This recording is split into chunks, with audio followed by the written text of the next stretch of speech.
This podcast is rated IS for incredibly silly and definitely contains bad words, bad jokes, and other bad content that should not be heard by anyone, least of all children. Or maybe it should be. We don't know. We're still not their parents. You're listening to the Starforge podcast with Scya and Mal, two nerdy humans who still have a lot to say about Star Wars: The Old Republic and all its features. Rest assured, the podcast is, as always, working as intended. This is episode 18, Launch of Legacy of the Sith. Hey, hello, sad, upset SWTOR players. I am Mal. And I'm Scya, and today our segment is simply going to be called Disappointing, well, everybody. Disappointing everyone. Fuck. Shit. Oh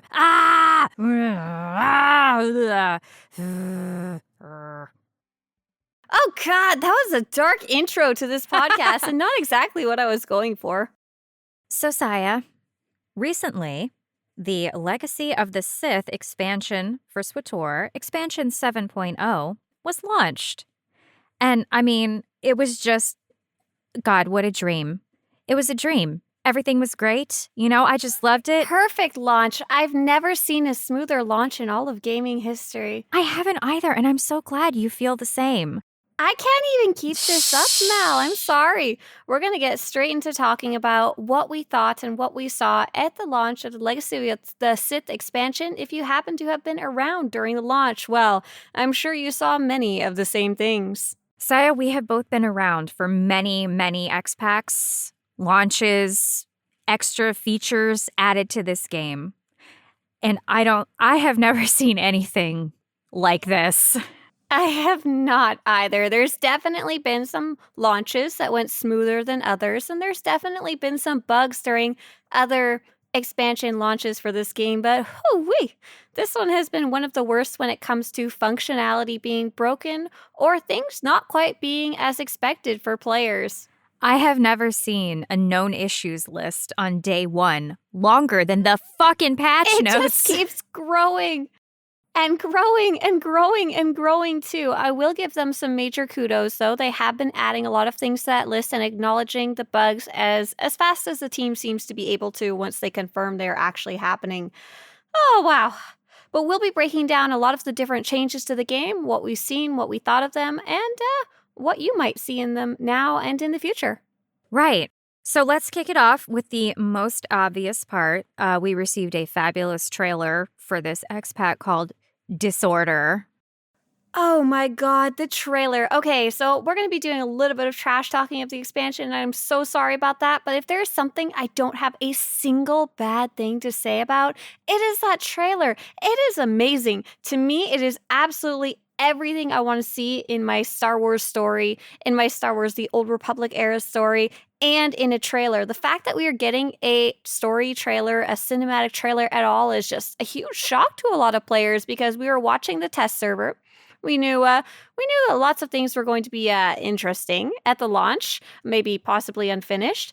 We knew that the expansion had gotten delayed, so we kind of figured we weren't going to get any marketing push for this expansion. Surprise, surprise, we got one of the most beautiful trailers we have ever seen, in my opinion. It was, it looked great. It looked like an episode of a TV show or a movie, but I'm going to disagree with you about it. I watched it. Yes, it was fabulous, and I can't believe that is what they spent money and time on. And I understand that it's a different team, probably, but it still had to be from their budget. And at the end of the day, this is Star Wars: The Old Republic, a video game that I play, not a TV show that I watch. And right, absolutely. Someone makes the budget and someone put the budget into that video. I will point out, though, that the previous trailers that we have seen, which were also equally mind-boggling and likely very expensive, those were made by a different studio called Blur that BioWare would have had to specifically hire from their budget. However, things may have been a little different this time around. This time, the trailer was actually made by ILM VFX, which is highly involved with Star Wars media And there's a good chance that possibly Disney pulled some strings to make it a little less expensive, but I'm sure a pretty penny was still spent on that could have been put into the game somehow, please. Yeah, okay, maybe it was a favor from ILM and they did it for very little or for free. But most people, not going to research to see where that money came from. What most people see is a very expensive looking fabulous trailer and stuff in the game that fucking sucks. That makes me salty. How long ago do you think that trailer was commissioned? I have a feeling they probably commissioned it up to 2 years ago when they were first just starting Legacy of the Sith before they possibly even knew how many issues were going to come along down the line. I don't know. I have no idea. Not my area of expertise. Right, I would love to know that kind of stuff, but in the end, we don't know. We got a fabulous trailer and a subpar expansion. So speaking of the expansion, let's dig into what was actually in there. So the biggest addition and the one I think most players were looking forward to was the story. But the story, well, it wasn't big. So what was your experience with the story, Mal? We're going to keep it spoiler free so you guys don't got to worry about if you haven't played it yet. Yeah, you wrote in here, keep it spoiler free. And I said, okay, no problem, because I went through the story and I really couldn't tell you anything that happened in it. I just ran around, did some stuff, killed some mobs, went here, went there, met some people, and it ended in a flashpoint that was so broken.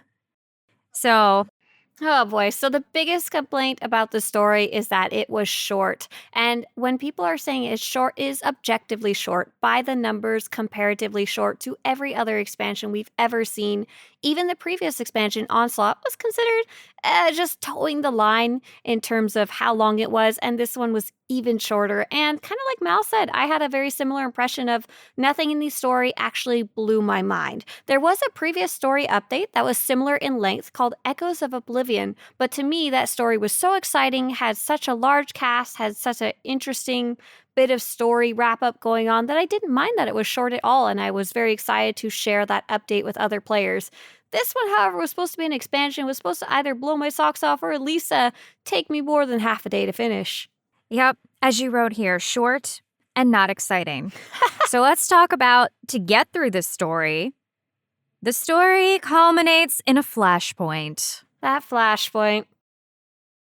Oh boy, and this is an ongoing issue that's finally been acknowledged by BioWare, but I've actually tried to replicate this bug numerous times, and I've never been able to. However, some players are experiencing the bug so badly, they have not been able to progress. So Mal, I know you personally have experienced this, spoiler-free, on the final boss. What has been happening to you and many other players? It actually did not happen to me on the final boss. Really? But it happened to me elsewhere in the environment. I was standing on a path, a nice solid path with trees to the right of me, rocks behind me, and I was pushed by a mob. And when it pushed me, I went through the entire planet, off a cliff. Where did that come from? Through the upside down. Now it's Stranger Things, Swtor mashup. And then it told me I died of fall damage. And yet there was my body laying dead on this nice safe path with not a cliff or a height to be seen. And while Mal's experience is a bit out of the norm, this fall damage bug has been happening fairly reliably on the final boss of this flashpoint, not only making it for casual players very hard to progress, but even for veteran players who know how to kick butt in all types of combat. They're just dying without even half a chance in the world. I have seen a couple different fixes showing up, like make sure you're on the outer ring, make sure you're not pulled into the center ring, but that is not, it's still a bug. It's not a mechanic, and if you're dying, don't worry, you can cry many collective tears with the rest of the player base. Hopefully we'll see a fix for that soon, but with the story so short, it was depressing to see that some people couldn't even finish it. All right, so the flashpoint bugged for so many people, and they can't finish the story.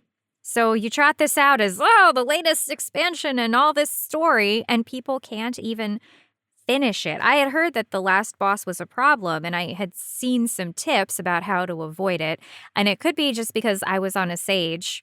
I don't know. I spent about I spent about half an hour on my live stream with about 300 people watching, trying to make it bug on my various characters, and I haven't come up to any consensus about who it's happening to or why it's being caused for some characters and not others. And I tried out melee, I tried out ranged, I tried out my vanguard, I tried out my assassin, I tried out just anything I could think of, and there doesn't seem to be any rhyme or reason to it. Either you're bugged and you die pretty immediately, or you don't. But no. Best of luck to those of you who are affected, and I'm sorry.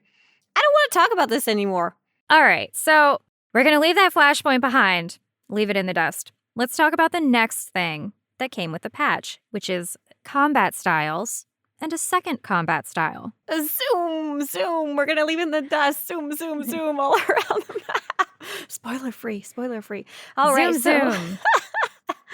I have no idea what's going on with the mechanic for that boss, but I do know what's going on with combat styles, and this is one of the things I'm very excited about and interested in because it affects a large amount of the player base, mostly in a positive way. So the first thing is that when you create a new character, even if you're a brand new free-to-play player, you have new options available that you didn't before, and that's really cool. There's a lot of players that play this game from a role-playing, story-focused, create my own character story type of perspective, and this helps them really follow along with that imagination and those ideas. So for example, you can create a Jedi Knight Sage now. You can even create a Jedi Knight Assassin, and that's been super cool to play around with the idea of creating those type of characters. The part that I'm most excited about, and I'm personally taking really big advantage of, is the ability to add a second combat style or second advanced class for you oldies to your existing characters. So I have added a operative as my second advanced class to my main Vanguard tank. So in this new expansion, I'm obviously trying to gear up my character, and I've been playing a lot with a friend who already has a tank. We don't need like 15 tanks in my Flashpoint. We only need one. So I've been able to switch over to operative, which is my probably my second favorite damage-based class on my main character, and I still get to play her, and I get to be stealth, and I still get to gear her up as a tank, and it's been so much fun. I've been having just a ton of fun in both solo and group content, having access to that second role, and we'll talk a little more about how easy it is to switch between the two. Mal, so I know you're not quite as interested in the second combat style, but have you made any interesting combinations yet? You know, I have. I'm not interested so much for story. And I'll tell you, because I've made these characters, I've had them for so long, and they kind of are who they are. And I'm so used to them being who they are. I really haven't changed anybody. But what I have taken advantage of is, say, my Guardian tank can now also be a Shadow tank. My Merc healer can now also be an operative healer. Oh, I like that. So you're sticking like healer to healer, tank to tank. That's actually the exact opposite of what I've been doing. I've been like trying to diversify my characters. That's super cool. I love that idea though. Right. I find it's good because sometimes, you're doing something, maybe it's time sensitive, and maybe one fight is better if you're on a Guardian tank, one is better if you're on a Shadow. That's definitely something we talk about when players ask, what's the best tank? What's the best healer? The answer is there is no best. Even the expansion, they're probably still pretty well balanced. Oh, that's funny. Oh, no. Am I totally wrong on that one? I'm scared. I'm an operative healer now, so have you turned over to the operative side of things because they're stronger? Well, we'll pretend I didn't say that. But in general, we do know that specific fights are better for specific types of healers or specific types of tanks. Oh boy, I am scared to start looking into balancing. Let's just move on from that while I cry about it a little bit. So another big change that's happened to the game is the changes to abilities. And I think this is one of the more dreaded changes that we knew quite a bit about even before the expansion hit because we saw it on the test server. So in short, and in summary, not necessarily in opinion, what has happened is that some abilities have been removed outright. That's a very small percentage. Others have been combined together. Others have been put into a tree where you have to choose between one of three abilities that are major abilities for some players. Others have been put into a choice of one of three, where the other two abilities are like passive. They're less important, so pick it if you really wanted that ability back. And lastly, some new types of passive abilities have been added to the game. Regardless, when you log into the game for the first time in the expansion, if you are a casual player, you will freak out. You will notice that half your abilities are missing. Don't worry, a lot of those you can just add back in the tree by pressing K on your keyboard. If you're an experienced player, you're still going to freak out because you actually understand what's going on in that tree. So what was your experience logging into some of your main characters, Mal? Uh, First impressions on my Sage, I really didn't lose too much. A lot of the choices were not very difficult. On a commando, though, what happened with some of those tree choices? And I knew they were coming. Everybody knew they were coming. I don't know. Somebody in the dev team has been wronged by the commando. Scorned Mark by a class. commando healer. I was scorned by a commando healer back in 1885. Because some of their tree choices are absolutely brutal, and I don't understand it because in terms of damage and parsing, gunnery is like, that was never a top parse. Commando heals were very good, but it really punishes the DPS side, and even IO was, I mean, it was good damage, but there were way better damage classes out there, especially in PvE. So I really don't agree with some of the choices people have to be making in that skill tree. It's not great. It really does seem to be different across the board. When I first heard about the concept of these changes coming up in the expansion, I assumed that each class would get an equal amount of changes, give or take, and in the end, they would be all equally balanced, give or take. It doesn't seem to be the case for some classes, or rather disciplines is the correct term because there's 48 different ones, 24 mirrors. Some seem to have been touched, rearranged more heavily than others. I personally have been playing the Operative and Vanguard, as I mentioned. When I logged into my Vanguard, I freaked out because literally half my abilities were missing, but I found out a bunch had just been renamed or combined, and it was like, oh, it really wasn't a huge deal in the end. I got some interesting new passive abilities, and I wasn't super fussed about it as a Vanguard tank. I did, however, look into my Operative. There was one of my previously major abilities missing. It was like a buff, so it wasn't even a cool looking ability. So I was like, I'll get used to it real fast not having it. However, I have had friends who said along the lines of, I logged into my Marauder/Sentinel and it felt like Swiss cheese on my quick bars. Yeah, which made me laugh. They sometimes get the shaft a little bit too. A lot of the choices are just very odd. I find it odd that threat dump is a choice. Like, you have to choose that in many cases. I think the problem is that they had to put on the tree, on the exact same tree, the choices for group content as well as PvP, which I think a lot of players understand, oh, they can't quite be the same thing. But they also had to put in that tree choices for casual and solo players. For example, a casual or solo player, for the most part, doesn't need a threat dump, and they don't even need it on their bars at all. Period. They're way better off having some type of passive that happens in the background. I have no idea. If I was in charge trying to balance all three of those on the same tree, I don't think I could do a good job either. Yeah, I personally think that 7.0 was a wasted opportunity because with the changes that they've made with the combat styles and the ability tree and the loadouts, as we'll talk about, I don't know why they didn't take the opportunity to split the trees, PvP and PvE, because they are so different. And they have to be balanced. And solo. So and differently. Solo, and casual solo. It's so different. I think that the solo casual could also be wrapped up into the PvE tree as well. But PvP and PvE are so different in this game. And somebody always winds up getting fucked in the balancing. Well, this is good for PvP, but it really sucks for PvE. Oh, I got to have a 12-second cooldown on my cleanse in PvE because of PvP. Really, maybe you should have taken time to separate that out for people. And as we talk a little bit more, we'll realize they didn't really have time for anything. They took on some really ambitious changes and weren't able to successfully fully complete any of them. But in the end, I don't think this was a system that they wanted exactly either. It was simply what they were able to get out on time. And there is a new system that I think both me and Mal are fairly excited about. It's not perfect, but that's the Loadouts System. I love the Loadouts system. It is so good. And as someone who has a lot of keybinds, I have a lot of cool interface effects already pre-baked into many of my characters. I did have to readjust that fifth quick bar because where the fuck quick bar 5 must have, ran over Luckily- somebody's family with their semi-truck because that bar just got thrown right in the garbage. I think that one got fixed somewhere down the line. I think that was related to one of the launch bugs that was later fixed involving your preferences getting reset over and over and over. I think that was related, but that seems to be okay now. I think. That was terrible. That That was didn't happen bad. to me, but that happened to Vaz, and he was like, okay, I'm zoning.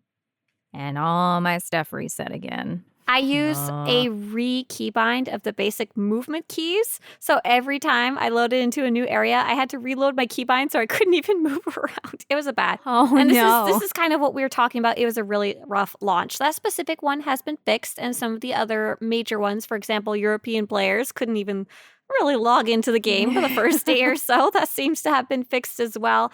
It was just a lot. And that's the best I can describe it as. But loadouts. Loadouts. What do they allow you to do, Mal? So they allow you to seamlessly swap between class specs. They allow you to seamlessly swap between your current combat style and a second combat style. And I actually fixed this up last night on my Merc Operative. I have a Merc heal. I set up the UI, the keybinds, the gear, got it all saved, the tactical as well. Then I started a new layout, swapped to Operative, set it all up again. And now with a click of a button, I can go between Merc and Op Healer. It takes 10 seconds. It's so nice. So the system itself, Loadouts, is not intuitive. It's not immediately clear how you should be using it and how you don't accidentally overwrite your little save files. But once you understand how it works, it is as glorious as Mal is describing. And I have been able to seamlessly switch between my Vanguard and my Operative. You may have heard me talking about it in this podcast before, that I was actually had a goal of creating 48 different characters, just so I didn't have to switch between advanced classes or combat styles or disciplines or anything like that, because I could not handle it before.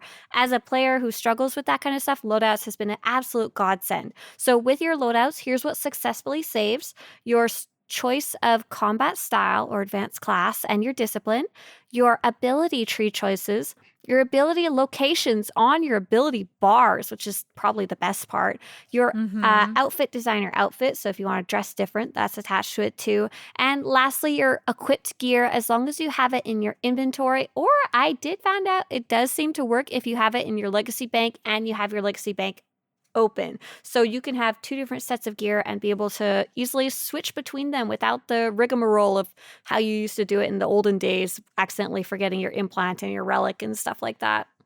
Wait, but you have to have your legacy bay open? Yeah, you can leave your gear in your legacy bank, but just open up your legacy bank and then use your loadouts to swap back and forth, and it'll take the gear from your legacy bank for you. I mean, that's not really great, though, if you're in an op, because the cooldown on the legacy bank.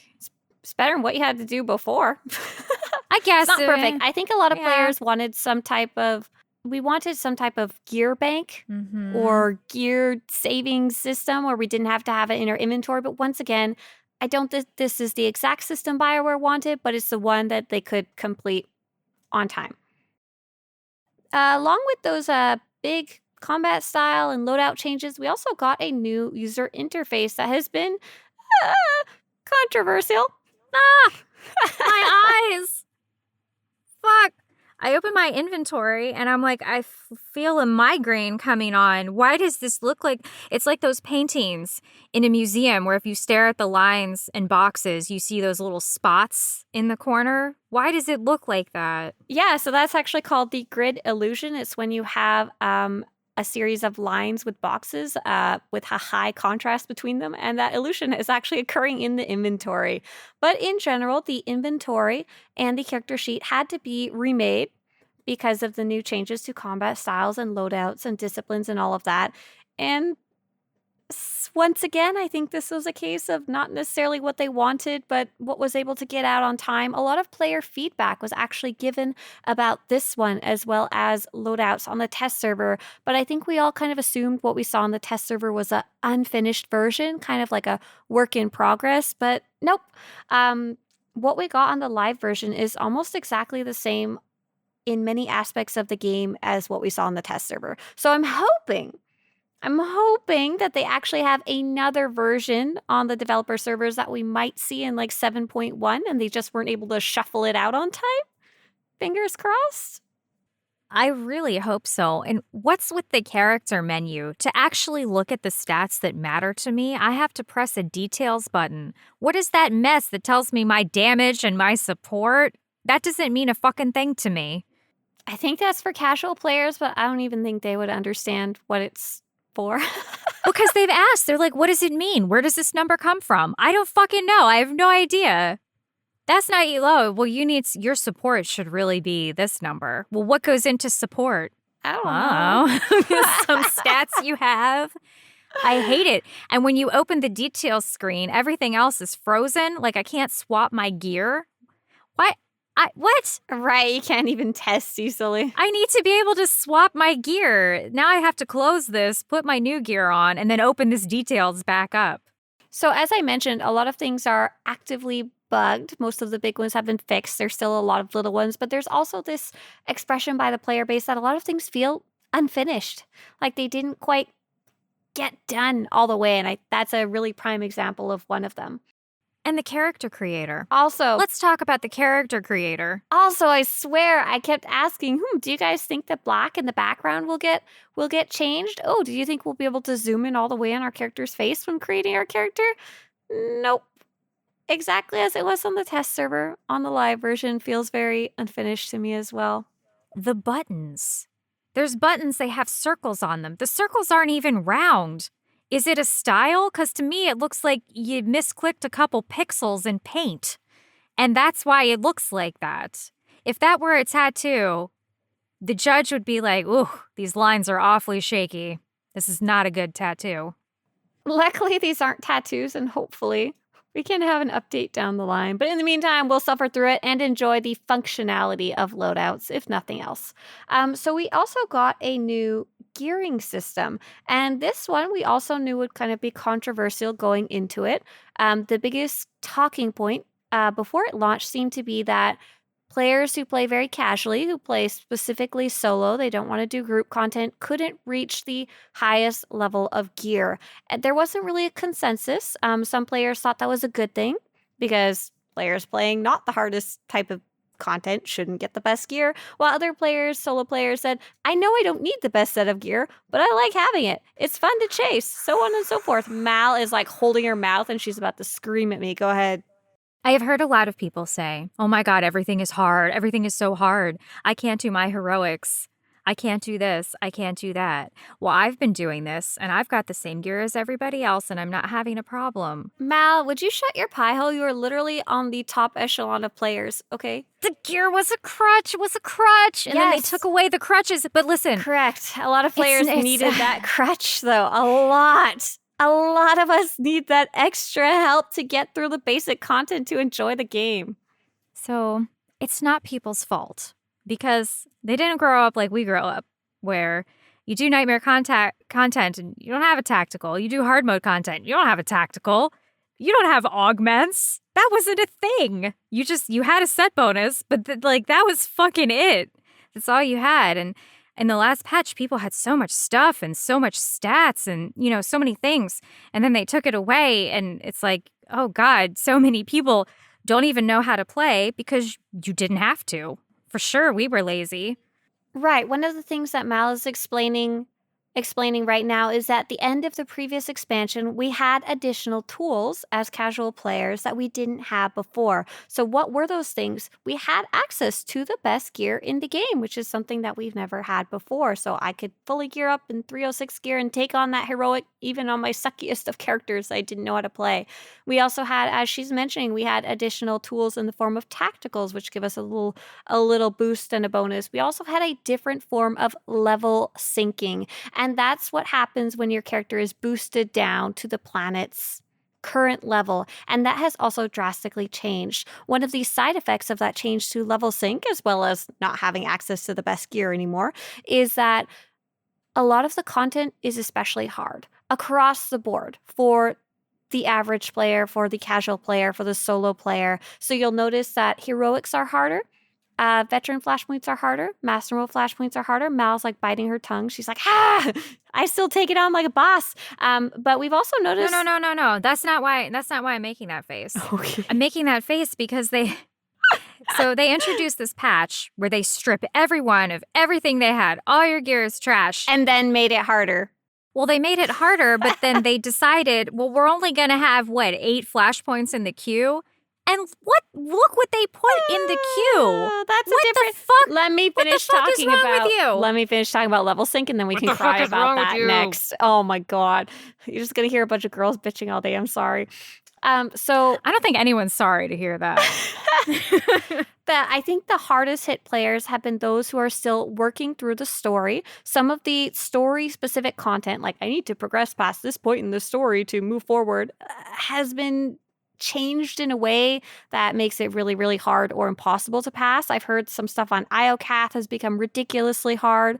Some stuff on OSIS has become ridiculously hard. So I'm hoping BioWare will at least go back and find those really hard pressure points and tone them down a bit for our lovely story players. And in the meantime, do your best to get a friend to come help you for the types of content that you can bring them into. Half of them you can't even bring a friend. So we're talking about content being harder. One of the new ways to earn gear is through flashpoints, and that seems to be a very popular way at the launch of the expansion, both in veteran mode and master mode. So in master mode, you got to be level 80. No surprise there. It's quite difficult. I've had a chance to go play a few. I'm not really a skilled player. I could hold my own, but I'm really not in the same tier as Mal and some of our friends. And they were hard. They were a very fun challenge for a player at my skill level. I would not want to go in with people who were not friends, so... Veteran mode is where it gets interesting. And I don't know if there's a bug or a feature. So, Mal, could you explain what the fuck is going on with the flashpoint queue right now? In the first week. This may change next week. Yeah, they put set flashpoints in the queue. So you can no longer queue for however many flashpoints there are. Or there are 30 flashpoints? I don't know. Right. Instead of 30 flashpoints, it's a rotation of 8? 10? I think it's 8. So it's a set rotation of flashpoints. So this first week, they put up 8 flashpoints. And in my opinion, they didn't put no Hammer Station or Athos in this queue. They put fucking Nathema. Why? So basically what happened... Even the Zerka flashpoints. They're hard! Some of those. There's a droid in one of those that has 50 million health. It always has ever since the launch of that. Why would you pick... This rotation of flashpoints for the first week of launch. So there's so fucking stupid. And people should complain about that.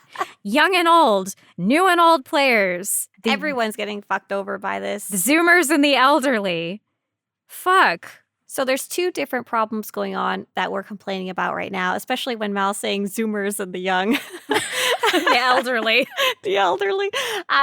These flashpoints that show up in the group finder, this has always been a thing. The idea is the group finder, if you're level 20, it's not going to give you one of the hardest flashpoints that was introduced later in the game. It's kind of got a smart system that'll only introduce those flashpoints as you're ideally ready for it level-wise. It's not perfect, but the system kind of worked.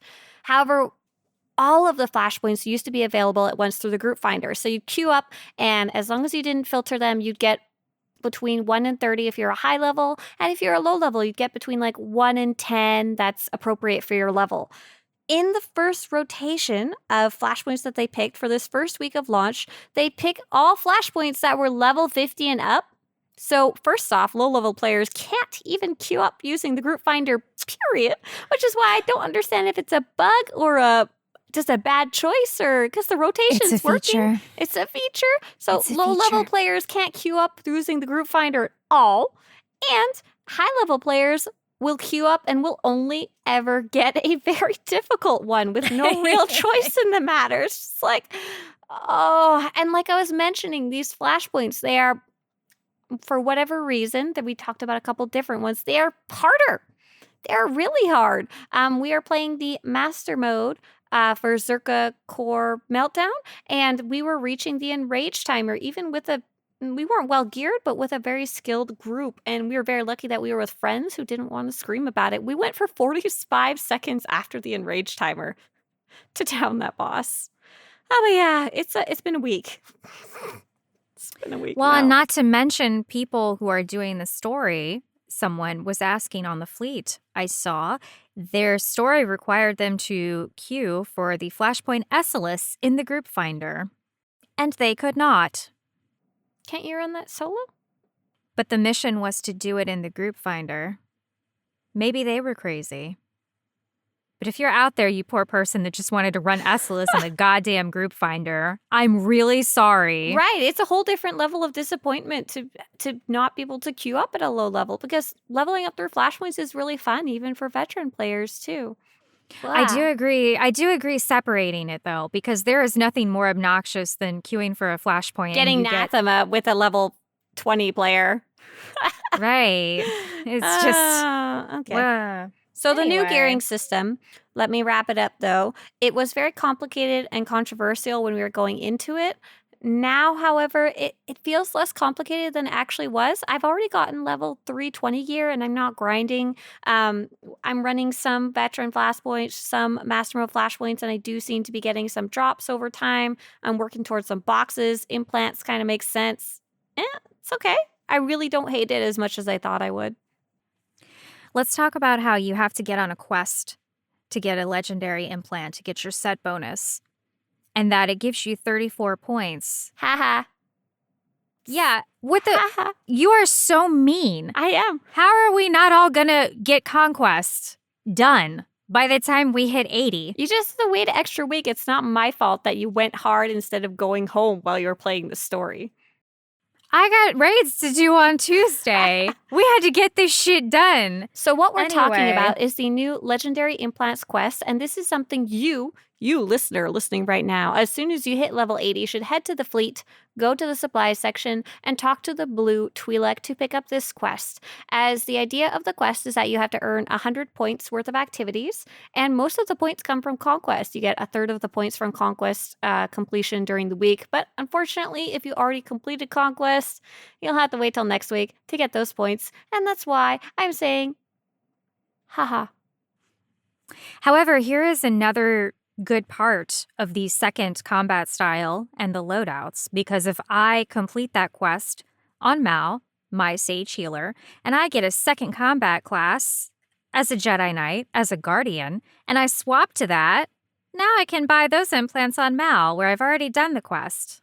I can't. I'm at 66 points. I keep getting no points for some of the things I'm doing. What are you doing? Some flashpoints are not counting. No. Suck. You know, I heard that that was a pub side problem. Oh. So now we know that a Republic commando has done somebody wrong. Man, I don't even know. So, yeah, gearing. Everybody is like, rush, rush, rush to get gear. I'm like, I'll get it in Ops this Tuesday. I'm like not really too fussed about it. It will come. I will get it. I don't think it's a big deal.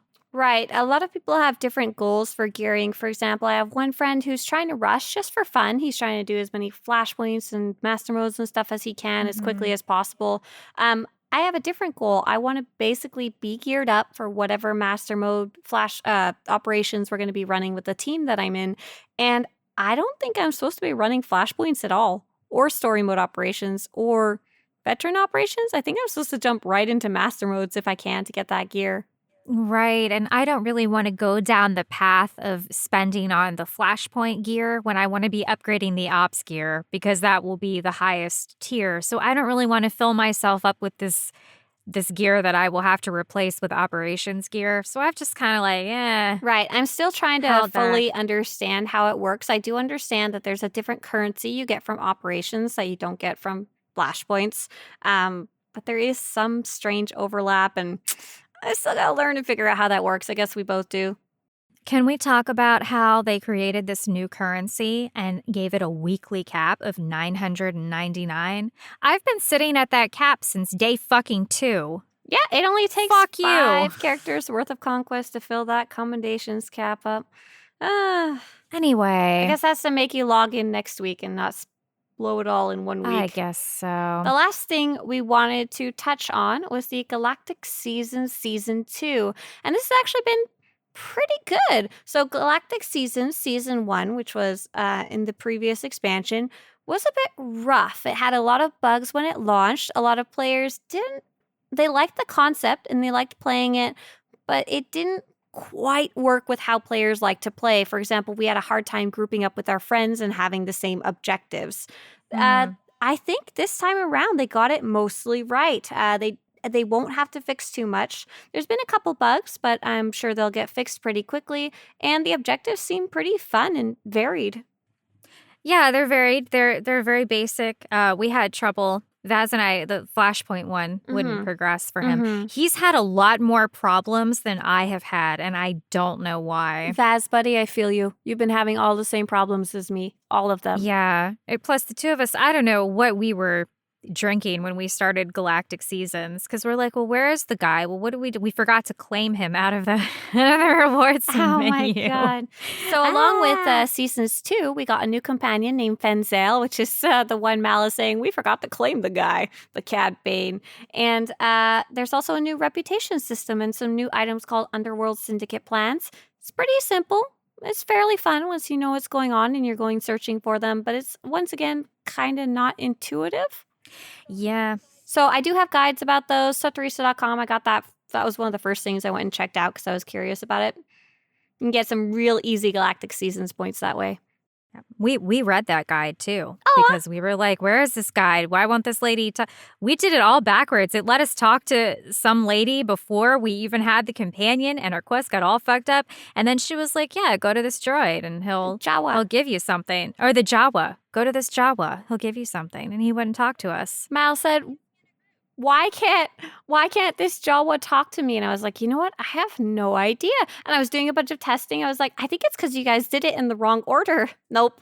It was the classic, you can't do those old school style cutscenes if you're in a group. You can't be in a group to talk to this Jawa. But anyways, I got a full guide. But listen, that Jawa is worthless. That Jawa is a robber baron. There to take your purple Jawa, 500 Jawa junk for some stupid 1 hour buff to get these plans that drop off literally every fucking thing you kill. Scam. Don't let that Jawa scam you. Scam. Have you also been scammed by Bizarre the Jawa? Contact 188 Starforge Podcast.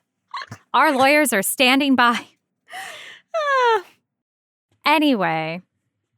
The last thing we won't be talking about today are operations because we both wanted to get a little more time in those, especially me. I want to run some more story modes and I want to run some more harder stuff as well. Maybe we'll talk about it next episode. All in all, the expansion, Mal, I'm really excited about second combat style. Been really enjoying that. Galactic Season seems to be working well. The new gearing system is okay, but overall, this was not a win in terms of an expansion, and I hope it gets better in 7.1. Me too. I'm excited to see what Ops brings, though, because those being a little more difficult these days might be welcome for me. So. Right. Okay. That about wraps it up for 7.0. Bye, Disorder. everybody. Bye, everybody. Disorder. No more getting sued. We walked that line in one of our prior year episodes. Anyway, goodbye, everyone. Bye, everyone. Good luck in 7.0, and we hope you have fun. And if you don't agree with our opinions, that's totally fine. I hope there are parts that we have been disliking that you liked, and I hope you're able to get past the bugs or they get fixed for you soon. See you guys later. You've been listening to the Starforge Podcast with Scya and Mal. We know you have your choice of podcasts, and you chose the right one. New episodes drop every Friday on Google and Apple Podcasts, Spotify, Swtorista's YouTube channel, and just about every other podcast platform in existence. For show notes, pictures, and other information, visit starforgepodcast.com. Hit us up on Twitter at StarforgeCast. We love hearing from you. Thanks for tuning in. We'll see you all next week.